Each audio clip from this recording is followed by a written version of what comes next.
बस्तर में शिक्षा व्यवस्था को और भी ज़्यादा मजबूत करने के लिए सरकार लगातार कदम उठा रही है और उसका ही नतीजा है कि आत्मानंद जैसे संस्थान खोले जा रहे हैं।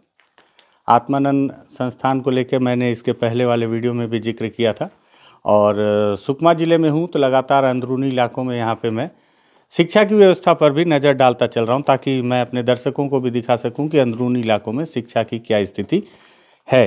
तो एक और दूसरे गांव में पहुंचा हुआ हूं और यहां की शिक्षा स्थिति पे बातचीत करते हैं। नमस्कार, मैं विकास तिवारी हूं और आप बस्तर टॉकीज देख रहे हैं। दरअसल इस वक्त मैं सुकमा ज़िले के मराईगुड़ा ग्राम पंचायत में हूं। संकुल केंद्र दरभागुड़ा है और इस गांव का नाम बिलगुड़ा। हाँ सॉरी, कई बार धूप में इतना चौंधिया जाता है आदमी कि खुद ही नहीं पढ़ पाता। गाँव का नाम बिलगुड़ा है। बिलगुड़ा का ये प्राथमिक शाला केंद्र है। आपने इसके पहले वाले वीडियो में आपने अगर देखा होगा स्कूल की स्थिति पे, तो झोपड़ी में स्कूल का संचालन किया जा रहा था। यहाँ एक सुखद तस्वीर ये है कि प्रशासन ने यहाँ एक भवन तैयार कर रखा है जिसमें कि स्कूल का संचालन किया जा सके।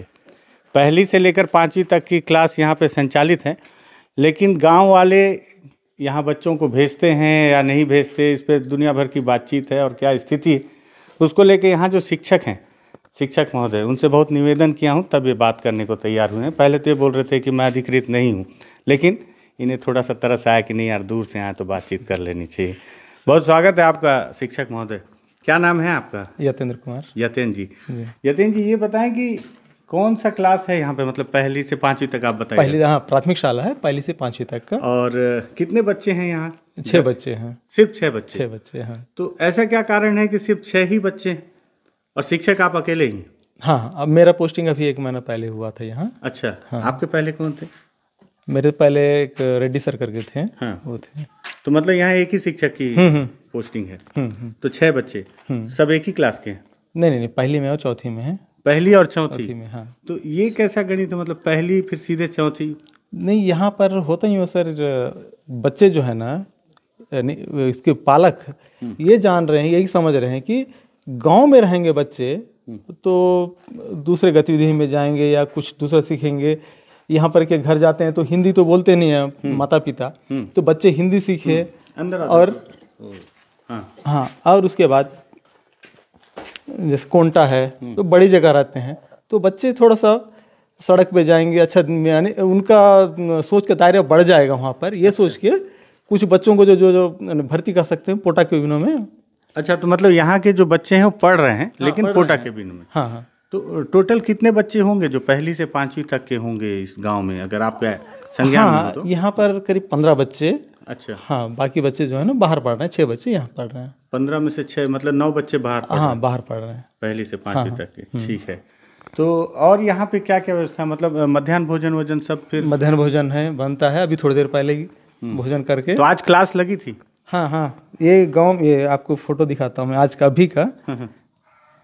अच्छा, ये रोज फोटो खींचना होता है क्या? एक हाँ, ये जो है ना जी, ये अच्छा। तो ऐसे रोज फोटो खींचना होता है क्या? हाँ, रोज फोटो खींचते ही रहते हैं गांव वालों के लिए भी। तो ये सब यहाँ पे दर्ज बच्चे हैं?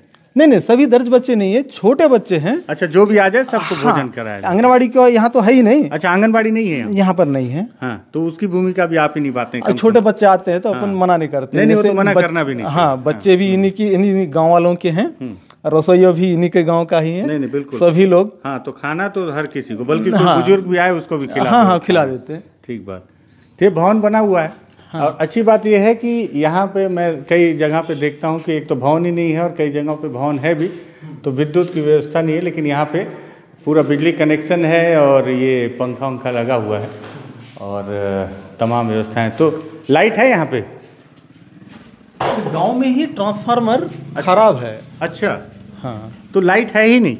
हाँ, गांव में लाइट नहीं है। अगर गांव का ट्रांसफार्मर सही हो जाता तो ये बिजली सब वायरिंग है यहाँ पर। तो कब से नहीं है लाइट? मेरे आने से पहले बता रहे थे कि 6 महीने से करीब, जब ट्रांसफार्मर फिट किए हैं उसी समय से लाइट नहीं है, बता रहे हैं गांव वाले। मतलब जब यहाँ बिजली आई तभी से चली गई? हाँ, ट्रांसफार्मर खराब है। उसके सुधार में आज तक कोई नहीं आया? मैं गया था कोंटा जी साहब के पास। अच्छा। तो उनका कहना था कि ट्रांसफार्मर उपलब्ध नहीं है, आते ही हम तुरंत लगा देंगे। कब गए थे आप? मतलब मैं एक सप्ताह पहले भी बता चुका था, और सरपंच जी भी वो भी बता रहे थे कि मैं भी उनको जाके बताया हूँ। मतलब लगातार प्रयास किया जा रहा है, प्रयास किया जा रहा है, लेकिन लाइट है कि आने की तैयारी नहीं आने को तैयारी नहीं। अच्छा, क्या लगता है गुरुजी की यहाँ जो गांव वाले हैं वो अपने बच्चों को स्कूल भेजने के लिए कितना जागृत लगते हैं? नहीं, यहाँ के लोग जागृत हैं बिल्कुल, और जागृत रहने के कारण ही जो है ना, जैसे पोटा के भी यानी बच्चे हिंदी पढ़े, यानी हिंदी बात करना, और वहाँ सड़क में जाएंगे तो सड़क गाड़ियाँ वोड़ियाँ थोड़ा सा अच्छा से उनका प्रोग्रेस होगा, विकास, तो वो चीज़ सोच के ही बाहर भेज रहे हैं बच्चे। अच्छा, तो बीओ साहब आते हैं कि नहीं कभी? बीओ साहब आते ही रहते हैं। हाँ, देखते हैं यहाँ की स्थिति। हाँ, वो देखते हैं। समस्या जैसी कोई चीज़ नहीं है यहाँ, कोई समस्या नहीं, शिक्षक के नाते नहीं, यहाँ तो कोई समस्या नहीं, आज तक कोई रोका टोका ऐसा कोई यानी बाहरी गतिविधि कुछ भी नहीं है यहाँ पर। कोई भी गतिविधि? हाँ, यहाँ पर स्कूल के नाम से जो है ना, यहाँ कोई कुछ नहीं करता। तो बच्चे आते हैं क्लास में डेली? क्योंकि अभी मैं जा रहा था तो मैं देखा आप बाहर नेटवर्क तलाश रहे थे। हाँ, मैं वहाँ पर जो है ना, और उस समय बच्चे नहीं आए थे, स्कूल लगने का उस समय। हाँ, उसके बाद बच्चे आए, ये बस गांव वाले के सब यहीं बैठे रहते हैं, सब तो जानते ही है। तो एक स्कूल में मैं और गया था, तो वहाँ पता चला कि जो गुरुजी वो आते हैं तो पहले बच्चों को इकट्ठा करते हैं, तो यहाँ आपको भी आके पहले बच्चों को इकट्ठा करना पड़ता है? मैं ऐसा नहीं है, मैं आ जाता हूँ तो उसके बाद अपने रसोइया के सामने घर है, वो बच्चों को जो है ना बोलते हैं। और यहाँ पर बच्चे भी सरपंच के बच्चे हैं, उप सरपंच के बच्चे हैं, और यहाँ जो गाँव के बड़े यानी ये जितने फैमिली उन्हीं के बच्चे हैं, तो ज़्यादा दिक्कत नहीं है। अच्छा, आने बिल्कुल जागरूक माता पिता के ही बच्चे हैं यहाँ पर अभी जो हैं, जो भेजते हैं। हाँ, भेजते हैं, उसके लिए कोई टेंशन नहीं। बोल जरूर रहे हैं, लेकिन अभी जब मैं इस तरफ से गुजर रहा था तब आपसे एक बार मुलाकात हुई थी। जब मैं यहाँ से गुजर रहा था तब चूंकि बच्चे नहीं थे तो आप वहाँ पेड़ के नीचे खड़े बगल थे। में ही। हाँ, और जब मैं आगे से गुजरा तो पता चला सरपंच के घर के सामने से गया तो उनकी बच्ची मछली धो रही थी और वो स्कूल नहीं आई थी उस समय। हाँ, नहीं आया, स्कूल का समय तो हो गया था जब मैं यहाँ से गुजरा था। मैं तो उपलब्ध था। नहीं, आप उपलब्ध थे, लेकिन बच्चे नहीं आए। हाँ, उस समय बच्चे नहीं आए, उसके बाद बच्चे तो आए ऐसा कोई दिमाग में, आपके दिमाग में कुछ ऐसी योजना है क्या कि क्या किया जाए कि बच्चे या उनके परिजन उनको बिल्कुल जिम्मेदारी से स्कूल भेज पाएं? क्योंकि आप तो ग्राउंड पे हैं, आप सारी चुनौती और समस्या को देखते हैं, तो आपके दिमाग में कुछ ऐसा है क्या जो नया प्लान कर सकते हैं कि क्या करें कि बच्चे स्कूल आएँ? नहीं, हमेशा हम लोग महीने में एक बार 2 बार नहीं, इन सभी को एसएमसी की बैठक बुलाते हैं, उसमें सरपंच भी हैं और गांव के जितने भी हैं बड़े, सबको बुलाते हैं, बिठाते हैं और समझाते भी, बताते भी हैं। बस वही लोग बोलते हैं, कभी कभी थोड़ा सा बच्चे उनका भी बात नहीं मानते हैं ना, बच्चे तो छोटे बच्चे तो हैं ही। वही बता रहे थे, बाकी भेजते ही हैं। बाकी सब ठीक है? बाकी सब ठीक है, यहाँ पर कोई बाहरी नहीं, बाहरी नहीं, मैं सिर्फ शिक्षा पे बात कर रहा हूँ। नहीं, बाकी मैं बाहरी बस बात नहीं कर रहा हूँ। अच्छा, बाकी सब ठीक है। बाकी लोग हैं कि जब पढ़ना चाह रहे हैं? हाँ, बाकी यहाँ से गांव से कुछ युवा भी हैं क्या जो और पढ़ना चाहते हैं? मैं अभी एक युवा से बात कर रहा था, बताया कि वो यहीं से की पढ़ा है। यहाँ से एक लड़का तो रायपुर में पढ़ रहा है अभी, एक लड़का।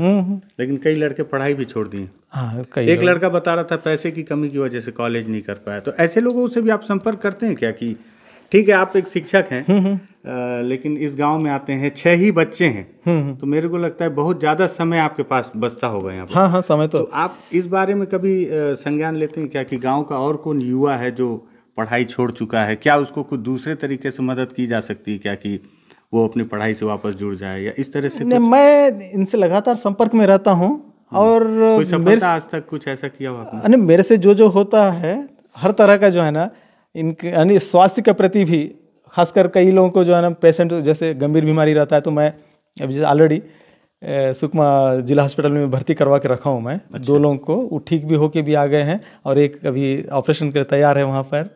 और ऐसे ही किसी भी तरह का समस्या रहता है तो मेरे पास आते हैं, गाँव वाले बाकायदा आते हैं और पूरी जानकारी लेते हैं। मैं भी बाकायदा उनको बताता हूँ कि ऐसा करना है पूरा। नहीं, अभी मैं एक युवक से मिला तो बताया कि वो 12th तक की पढ़ाई तो किया है। ये जो रेड कलर बाल रेनू करके नाम? नहीं, वो नहीं, दूसरा। हाँ, अभी तो मैं बुलवाया था उनको। नहीं, वो नहीं, एक और कोई दूसरा लड़का था। तो बता रहा था कि घर में कोई है नहीं, पैसे की कमी, इस वजह से कॉलेज की पढ़ाई नहीं कर पाया।